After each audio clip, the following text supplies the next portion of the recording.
అందరికీ నమస్కారం. శ్రీ సంకటనాశన గణేశ స్తోత్రం. ప్రణమ్య శిరసా దేవం గౌరీపుత్రం వినాయకం భక్తావాసం స్మరే నిత్యమాయు కామార్థ సిద్ధయే. ప్రథమం వక్రతుండం చ ఏకదంతం ద్వితీయకం.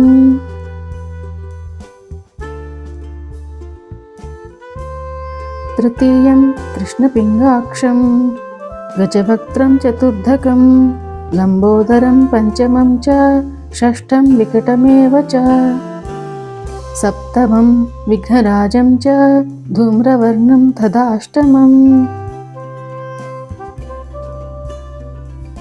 నవమం ఫాలచంద్రం చ దశమం తు వినాయకం. ఏకాదశం గణపతిం ద్వాదశం తు గజాననం. ద్వాదశైతాని నామాని త్రిసంధ్యం యః పఠేన్నరః న చ విఘ్నభయం తస్య సర్వసిద్ధికరం ప్రభో. విద్యార్థి లభతే విద్యాం ధనార్థి లభతే ధనం పుత్రార్థి లభతే పుత్రాన్ మోక్షార్థి లభతే గతిం. జపేద్ గణపతి స్తోత్రం షడ్భిర్మాసైః ఫలం లభేత్. సంవత్సరేణ సిద్ధిం చ లభతే నాత్ర సంశయః. అష్టభ్యో బ్రాహ్మణేభ్యశ్చ లిఖిత్వాయ సమర్పయేత్. తస్య విద్యా భవేత్ సర్వా గణేశస్య ప్రసాదతః.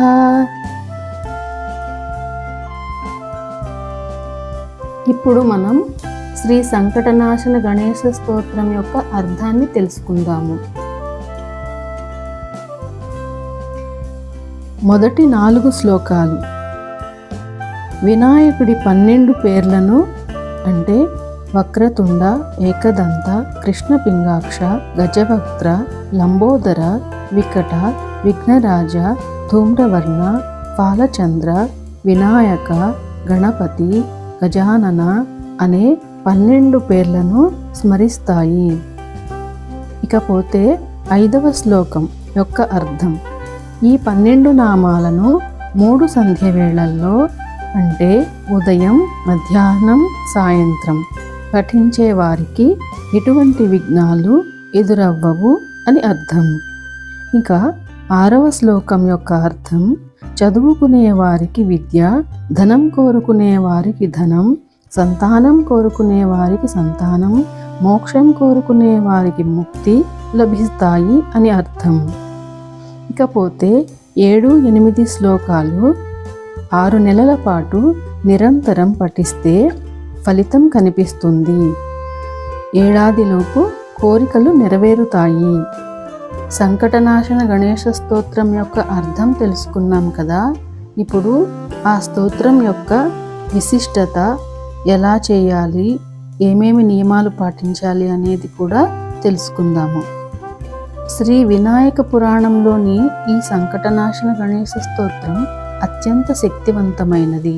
ప్రతిరోజు లేదా సంకటహర చతుర్థి నాడు ఈ స్తోత్రాన్ని పఠించడం వల్ల సకల కష్టాలు తొలగి కార్యసిద్ధి కలుగుతుందని నమ్మకం. హిందూ ధర్మశాస్త్రాల ప్రకారం విఘ్నేశ్వరుడికి అత్యంత ప్రీతికరమైన తిథి చతుర్థి. అందులోనూ ప్రతి నెల కృష్ణపక్షంలో అంటే పౌర్ణమి తర్వాత వచ్చే చతుర్థిని సంకటహర చతుర్థి అని పిలుస్తారు. సంకట అంటే కష్టాలు, హర అంటే తొలగించేది అని అర్థం. ప్రతి నెలలో కృష్ణపక్షంలో వచ్చే చతుర్థి నాడు సంకటహర చతుర్థి వ్రతం చేసుకుంటారు చాలామంది. దాని గురించిన పూజా విధానము, విశిష్టత ఇప్పుడు మనం తెలుసుకుందాము. సంకటహర చతుర్థి విశిష్టత మరియు పూజా విధానం గురించి పూర్తి వివరాలు ఇక్కడ ఉన్నాయి. ముందుగా మనం సంకటహర చతుర్థి విశిష్టత తెలుసుకుందాము. కష్టాల విముక్తి పేరులోనే ఉన్నట్లుగా ఈ వ్రతాన్ని ఆచరించడం వల్ల జీవితంలో ఎదురయ్యే మానసిక, శారీరక, ఆర్థిక, ఇబ్బందులు తొలగిపోతాయని భక్తుల నమ్మకం. అలాగే అంగారక చతుర్థి, సంకటహర చతుర్థి గనుక మంగళవారం వస్తే దానిని అంగారక చతుర్థి అంటారు. ఇది మరింత శక్తివంతమైనదిగా పరిగణించబడుతుంది. దీనికి ఒక పురాణ గాథ కూడా ఉంది, అది కూడా తెలియచేస్తాను.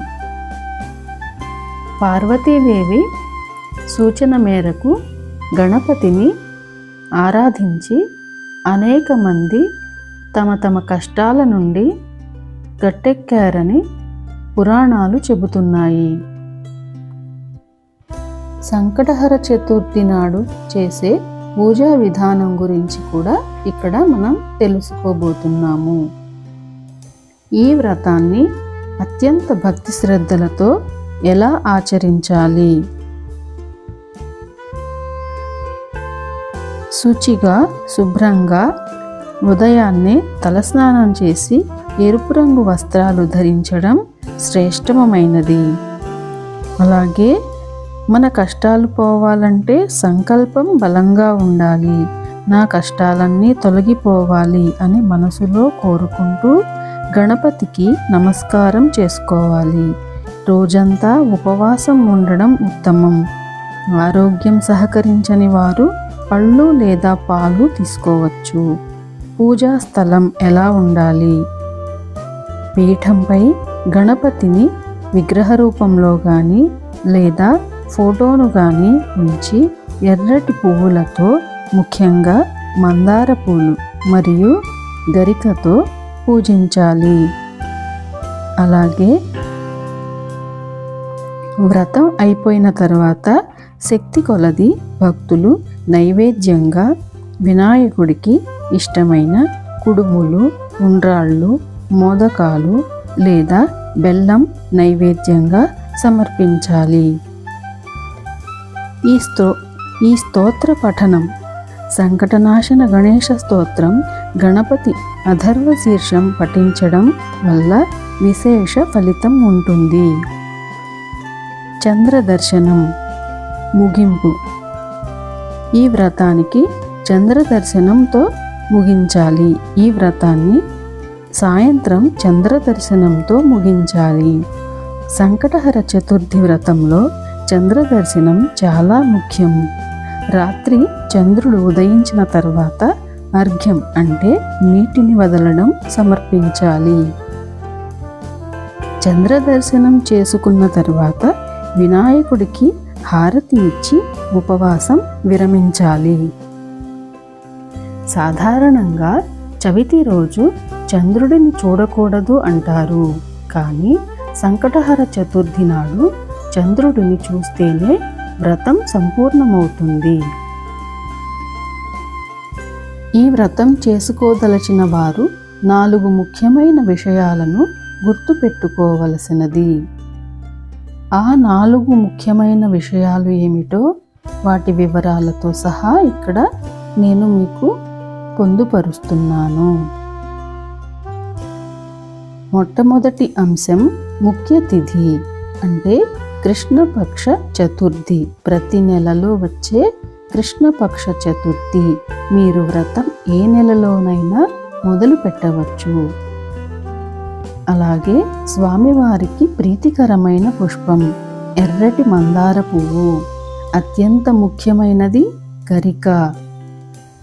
అలాగే ఈ వ్రతంలో పారాయణ చేయవలసిన అంశం సంకటనాశన గణేశ స్తోత్రం. శ్రీ వినాయక పురాణంలోని ఈ సంకటనాశన గణేశ స్తోత్రం అత్యంత శక్తివంతమైనది. ప్రతిరోజు లేదా సంకటహర చతుర్థి నాడు ఈ స్తోత్రాన్ని పఠించడం వల్ల సకల కష్టాలు తొలగి కార్యసిద్ధి కలుగుతుందని నమ్మకం. ముఖ్యంగా తెలుసుకోవలసిన అంశం ఏమిటంటే ఏ మాసంలోనైనా సరే కృష్ణపక్షంలో వచ్చే చతుర్థి నాడు ఈ వ్రతాన్ని ప్రారంభించవచ్చు. కాకపోతే చిన్న సూచన ఏమిటంటే ఒకవేళ మీరు ఈ సంకటహర చతుర్థి వ్రతాన్ని ప్రారంభించాలనుకుంటే వరుసగా 3, 5, 11 లేదా 21 నెలల పాటు ఆచరించడం సంప్రదాయం. మీ ఇంట్లోని పెద్దవారి అనుమతితో ఈ సంకటనాశన గణేశ స్తోత్రం వ్రతాన్ని ప్రారంభించి ఆ వినాయకుడి కృపా కటాక్షాలు పొంది మీ సంకటాలన్నీ తొలగిపోవాలని మనస్ఫూర్తిగా కోరుకుంటున్నాము. ఈ వీడియో గనక మీకు నచ్చినట్లయితే దయచేసి ఒక చిన్న లైక్ ఇవ్వండి. భగవద్భక్తులకు ఈ వీడియోని షేర్ చేయండి. మర్చిపోకుండా ఛానల్ని సబ్స్క్రైబ్ చేసుకోండి. మీకందరికీ కృతజ్ఞతలు మరియు ధన్యవాదములు.